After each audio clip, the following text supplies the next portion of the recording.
Olá, tudo bem? Espero que sim. Vamos para a nossa leitura bíblica. Livro de Gálatas, capítulo 4. Portanto, pensem da seguinte forma: enquanto não atingir a idade adequada, o herdeiro não está numa posição muito melhor que a de um escravo, apesar de ser dono de todos os bens. Deve obedecer a seus tutores e administradores até a idade determinada por seu pai. O mesmo acontecia conosco. Éramos como crianças, éramos escravos dos princípios básicos deste mundo. Mas, quando chegou o tempo certo, Deus enviou seu Filho, nascido de uma mulher e sob a lei. Assim o fez para resgatar a nós que estávamos sob a lei, a fim de nos adotar como seus filhos. E porque nós somos seus filhos, Deus enviou ao nosso coração o Espírito de seu Filho e por meio dele clamamos: Abba, Pai. Agora você já não é escravo, mas filho de Deus. E uma vez que é filho, Deus o tornou herdeiro dele. A preocupação de Paulo com os Gálatas. Antes de conhecerem a Deus, vocês eram escravos de supostos deuses que na verdade nem existem. Agora que conhecem a Deus, ou melhor, agora que Deus os conhece, por que desejam voltar atrás e tornar-se novamente escravos dos frágeis e inúteis princípios básicos deste mundo? Vocês insistem em guardar certos dias, meses, estações ou anos. Temo por vocês. Talvez meu árduo trabalho em seu favor tenha sido inútil. Irmãos, peço-lhes que sejam como eu, pois eu também sou como vocês. E vocês não me trataram mal, e certamente se lembram de que eu estava doente quando eu lhes anunciei as boas novas pela primeira vez. Embora minha saúde precária fosse uma tentação para me rejeitarem, vocês não me desprezaram nem me mandaram embora. Ao contrário, acolheram-me e cuidaram de mim como se eu fosse um anjo de Deus, ou mesmo o próprio Cristo Jesus. O que aconteceu com a alegria que vocês demonstraram naquela ocasião? Estou certo de que, se fosse possível, teriam arrancado os próprios olhos e os teriam dado a mim. Acaso me tornei inimigo de vocês porque lhes digo a verdade? Esses falsos mestres estão extremamente ansiosos para agradá-los, mas suas intenções não são boas. Querem afastá-los de mim para que dependam deles. Se alguém deseja agradá-los, muito bem, mas que o faça sempre e não só quando estou com vocês. Ó meus filhos queridos, sinto como se estivesse passando outra vez pelas dores de parto por sua causa, e elas continuarão até que Cristo seja plenamente desenvolvido em vocês. Gostaria de poder estar aí com vocês para lhes falar em outro tom, mas distante como estou, não sei o que mais fazer para ajudá-los. Os 2 filhos de Abraão. Digam-me, vocês que desejam viver debaixo da lei, acaso sabem o que a lei diz de fato? De acordo com as Escrituras, Abraão teve 2 filhos, um nascido de uma escrava e outro de sua esposa que era livre. O filho da escrava nasceu segundo a vontade humana. O filho da mulher livre nasceu segundo a promessa. Essas 2 mulheres ilustram 2 alianças. A primeira, Agar, representa o Monte Sinai, onde o povo recebeu a lei que o escravizou.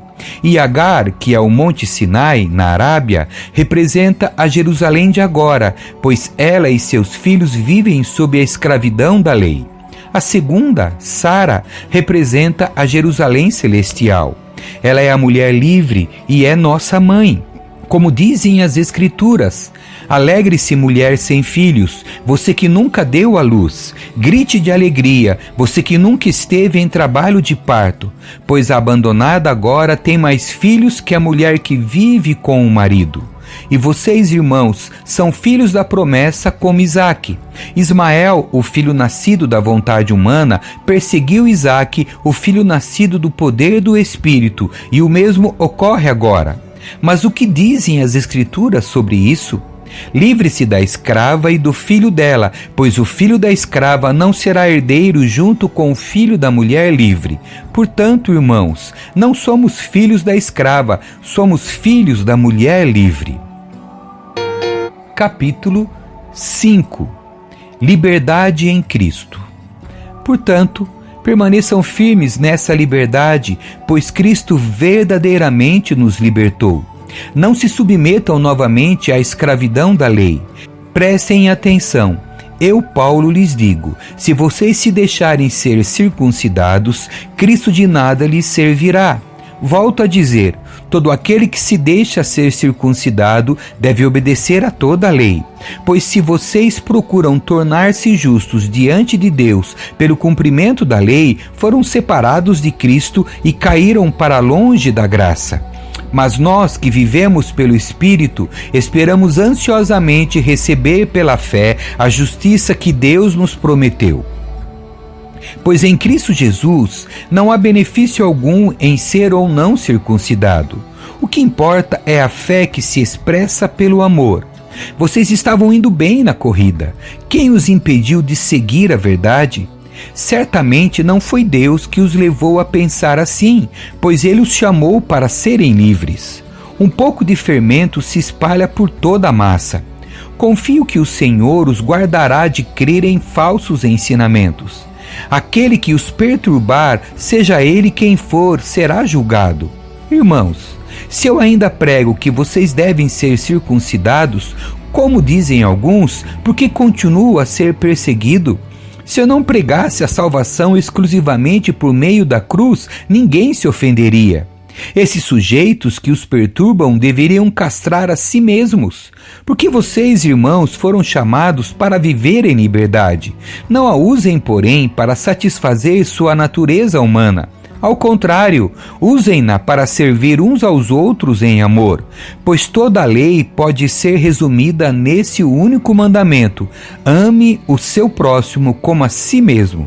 Mas se vocês estão sempre mordendo e devorando uns aos outros, tenham cuidado, pois correm o risco de se destruírem. A vida pelo Espírito. Por isso digo, deixem que o Espírito guie sua vida, assim não satisfarão os anseios de sua natureza humana. A natureza humana deseja fazer exatamente o oposto do que o Espírito quer, e o Espírito nos impele na direção contrária àquela desejada pela natureza humana. Essas duas forças se confrontam o tempo todo, de modo que vocês não têm liberdade de pôr em prática o que intentam fazer. Quando, porém, são guiados pelo Espírito, não estão debaixo da lei.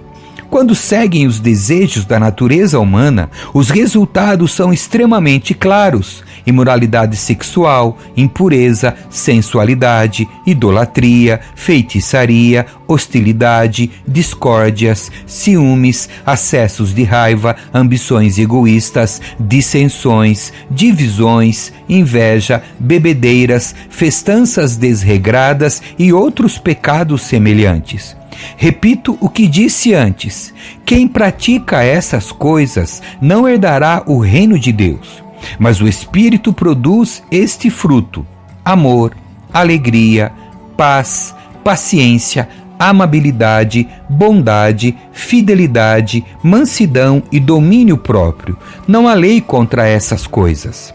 Aqueles que pertencem a Cristo Jesus crucificaram as paixões e os desejos de sua natureza humana. Uma vez que vivemos pelo Espírito, sigamos a direção do Espírito em todas as áreas de nossa vida.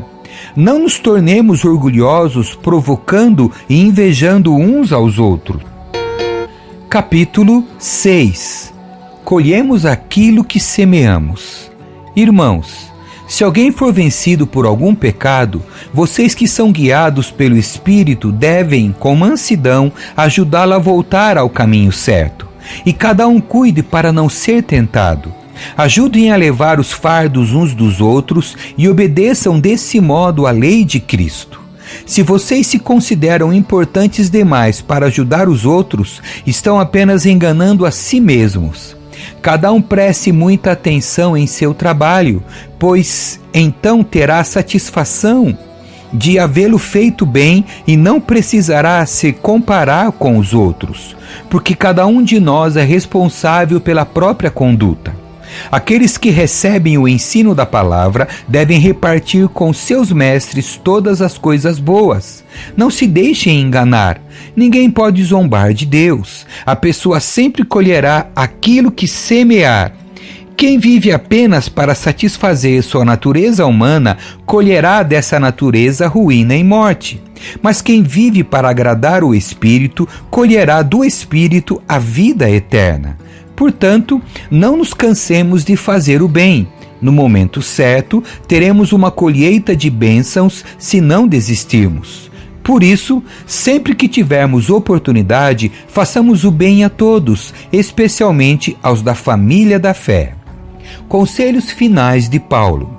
Vejam com que letras grandes lhes escrevo, de próprio punho, estas palavras finais.